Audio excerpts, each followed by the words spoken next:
Hi అండి. మనం ఇప్పుడు కొబ్బరి చిక్క చేసుకున్నాం కదా. ఇది మీరు చూడనట్లయితే ప్రీవియస్ వీడియోలో చూడండి. ఇది ఒకటి స్వీట్ ఐటెం చేశాను.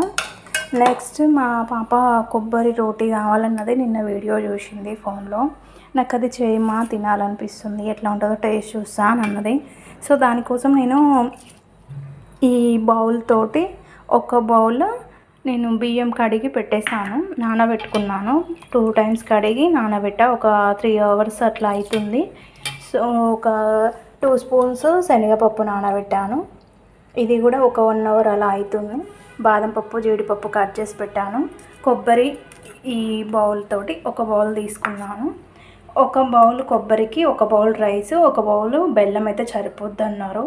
నేనైతే సో అలానే తీసుకుంటున్నాను. అండ్ ఇప్పుడు దీన్ని మనం మిక్సీ పట్టుకోవాలి. సో మిక్సీ పట్టేసుకొని వచ్చేద్దాం. ఫస్ట్ మనం కొబ్బరిని తురుములాగా మిక్సీ పట్టుకోవాలి. సో నేను కొబ్బరిని పట్టేసుకుంటాను. నేనైతే కొబ్బరిని మిక్సీ పట్టేసుకున్నాను. ఇలా పలుకులు ఉండాలి, మెత్తగా పట్టకూడదు, కొంచెం ఇలా తురిమినట్లుగా ఉండాలి.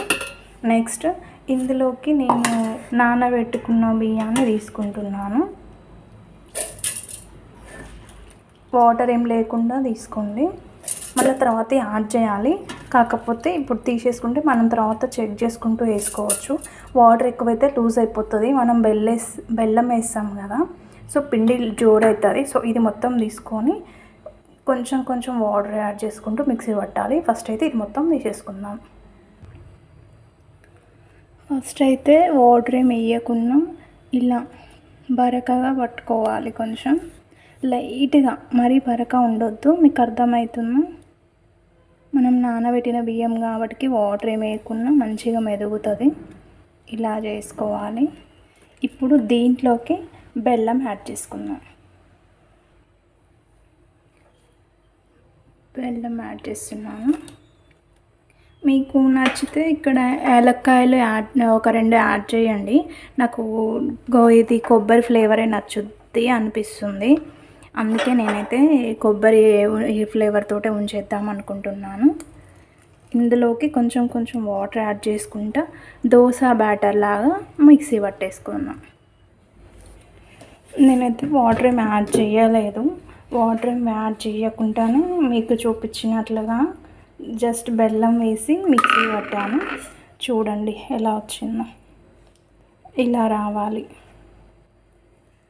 అర్థమవుతుందా? ఇలా జారుడుగా రావాలి. ఇప్పుడు దీన్ని మనం ఒక కళాయిలోకి తీసుకొని ఫస్ట్ దీన్ని వండాలి, అంటే ఉడకబెట్టడం. తర్వాత మనం కేక్ని ఎట్లా స్టీమ్ చేస్తామో అలా చేయాలి. ఫస్ట్ అయితే దీన్ని వండాలి. కాకపోతే నేను అలా కాకుండా సింపుల్ మెథడ్ చేద్దామని చూస్తున్నాను, జస్ట్ ట్రై చేస్తున్నాను. ఇంతవరకు నేను ఎప్పుడు ఇది చేయలేదు అసలు. సో నేనైతే ఇలా కేక్ని మనం ఎట్లా చేస్తామో స్టీము అట్లా చేద్దామని చూస్తున్నాను. సో దానికోసం నేనైతే మిక్సింగ్ బౌల్ ఒకటి తీసుకొని మనం ఇప్పుడు ప్యూరీ పేస్ట్ చేసుకున్న దాన్ని ఇందులోకి వేసేస్తున్నాను. అండ్ మనం తీసుకున్న కొబ్బరి, ఇప్పుడు మనం కొబ్బరి తురుముకున్నాం కదా, అది కూడా తీసుకుంటున్నాను దీంట్లోకి.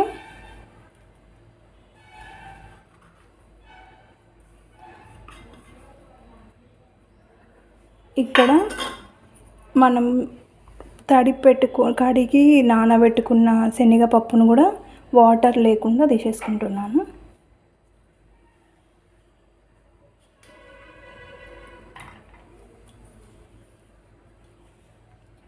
ఇవన్నీ ఒకసారి మంచిగా కలుపుకుందాం.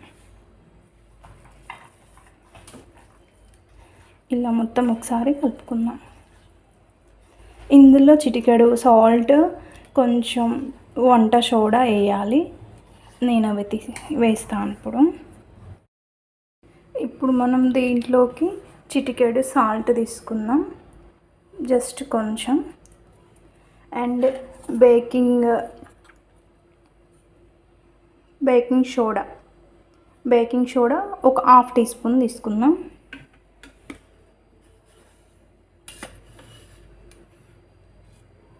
ఓకే, బేకింగ్ సోడా ఒక హాఫ్ స్పూన్ తీసుకుంటున్నాను.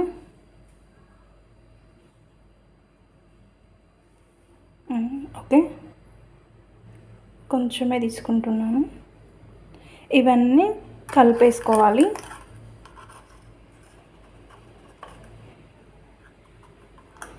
చేయితో కలుపుకున్నాను. ఒక్క నిమిషం. అండ్ బేకింగ్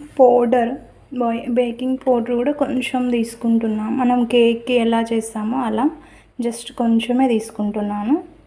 ఇవన్నిటిని ఒకసారి మంచిగా కలుపుకుందాం. ఇవన్నిటిని మంచిగా కలుపుతున్నాను.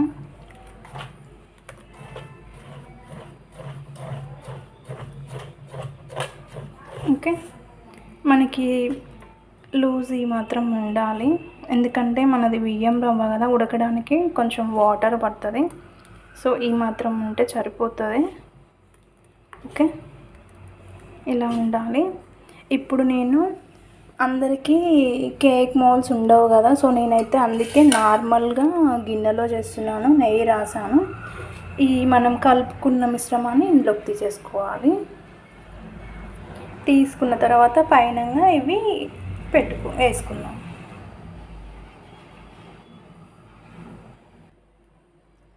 ఇలా తీసుకున్నాను నేను. ఇప్పుడు దీన్ని ట్యాప్ చేద్దాం 2 times. ఇట్లా ట్యాప్ చేసి దీన్ని ఇలా సెట్ అవ్వనిద్దాం కొద్దిసేపు. మనం ఇప్పుడు దీన్ని కుక్ చేసుకోవాలి కదా, దానికోసం ప్రిపేర్ చేద్దాం. ఇప్పుడు నేను ఇది తీసుకుంటున్నాను. ఇది నేను బిర్యానీకి ఇలా ఏదన్నా కుక్ చేయాలన్నప్పుడు యూజ్ చేస్తాను. దోశ పెనం పాడైపోయింది, సో దీన్నైతే నేను పెట్టేస్తున్నాను స్టవ్ మీద. ఎందుకంటే నేను రైస్ కుక్కర్ గిన్నె తీసుకుంటున్నా, అది పల్చగా ఉంటుంది అడుగు. సో ఇది పెట్టేస్తున్నా. ఇదైతే తిగ్గా ఉంటుంది కదా, ఇది ఇలా ఒక స్టాండ్ తీసుకున్నా. నేను రైస్ కుక్కర్ గిన్నె తీసుకున్నా, ఇడ్లీ వేడి నీళ్ళు పెట్టుకునేది. సో నేనైతే దీంట్లో పెడుతున్నాను. ఇప్పుడు ఇది మంచిగా మైడల్లో పెట్టేసి ఇది కొంచెం ఒక 5 to 10 minutes వీట్ కానియాలి, లోపల వేడి కావాలి.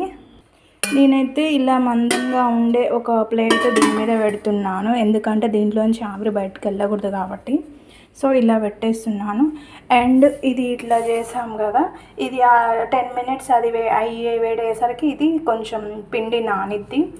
మనం దీన్ని స్టవ్ మీద పెట్టేటప్పుడు ఇవి వేసుకోవాలి పైనుంచి.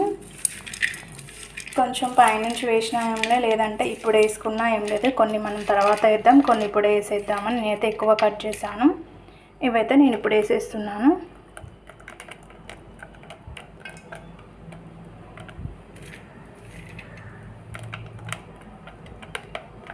ఇది ఎలా వస్తుందో తెలియదు, బట్ మా పాప అడిగిందని చేస్తున్నాను.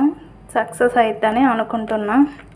ఫస్ట్ టైం చేస్తున్నా, కొంచెం భయం ఉంది, కొంచెం ఆతృత ఉంది. ఎలా వస్తుంది అని చూడాలి. మీరు ఎవరైనా ఇంతకుముందు ఇది ట్రై చేసి ఉంటే మాత్రం నాకు కామెంట్ చేయండి. నేనేమన్నా మిస్టేక్ చేస్తే నెక్స్ట్ టైంకి నేను సెట్ చేసుకుంటాను. ఓకే, అన్నీ వేసేస్తాను. ఇక కలర్ఫుల్గా బాగుంటుంది కదా.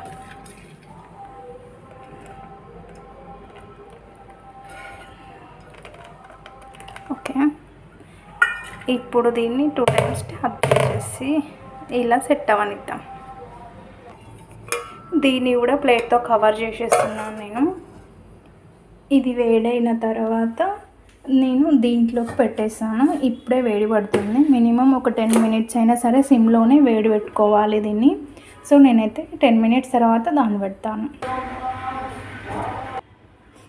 ఇదైతే 10 minutes అయింది మేము పెట్టి, ఇది వేడి పట్టేసింది. సో నేనైతే చూపిస్తున్నాను. ఇలా వేడి పెట్టిన తర్వాత మనం తీసుకున్న దీన్ని ఇల్లోకి పెట్టేసుకోవాలి. ఇప్పుడు కొంచెం జాగ్రత్త, చెయ్యి కాల్చుకోకుండా నెమ్మదిగా పెట్టేసేయాలి.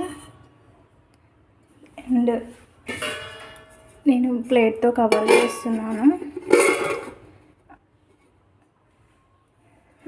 దాని మించి ఇది పెట్టేస్తున్నాను.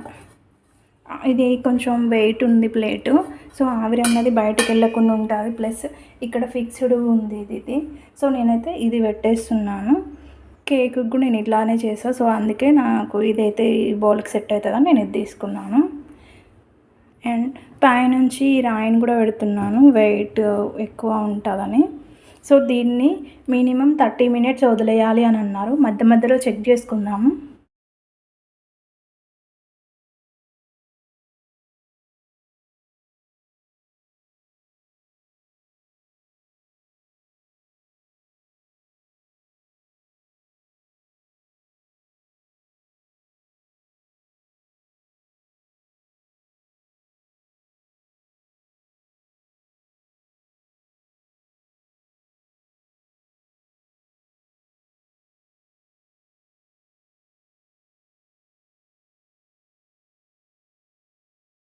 నేనైతే ఇంకొకసారి ఓపెన్ చేసి చూస్తున్నాను. స్మెల్ అయితే బాగా వస్తుంది. ఇది కుక్ అయిందా కాలేదా చెక్ చేస్తున్నా. అయ్యో, బేక్ అయింది. ఓకే, చూడండి కార్నర్స్ మంచిగా బేక్ అయినాయి. ఓకే, మనకి చాక్ కూడా నెయ్యి రాసుకున్నా నేను, తడి కొంచెం నెయ్యి ఉంటే స్మూత్గా ఉంటుంది అని. ఓకే, మనకి మంచిగా ఉడికింది. నాకైతే పప్పు బయటకు వచ్చేసింది, బాగుంది. ఇది వేడి ఎక్కువసేపు ఉంచకూడదు, సో నేనైతే తీసేస్తున్నాను బయటికి. మినిమం ఒక 1 hour ఉంచాను నేను. కొంచెం ఎక్కువసేపు ఉంచినా అని అనిపించింది నాకు, కొంచెం ముందు తీయాల్సిందే. నేను వేరే పనిలో పడి దీన్ని మర్చిపోయాను. ఇది ఇట్లా రావట్లేదు, క్లాత్తో తీస్తా. నేను తీసి పక్కకు పెట్టేశాను. ఇది పూర్తిగా చల్లారిన తర్వాత తీసేయాలన్నారు, సో నేనైతే చల్లారనిస్తాను. బాగుంది, మంచిగా అయింది. చల్లారిన తర్వాత చూద్దాం ఎట్లా వచ్చింది.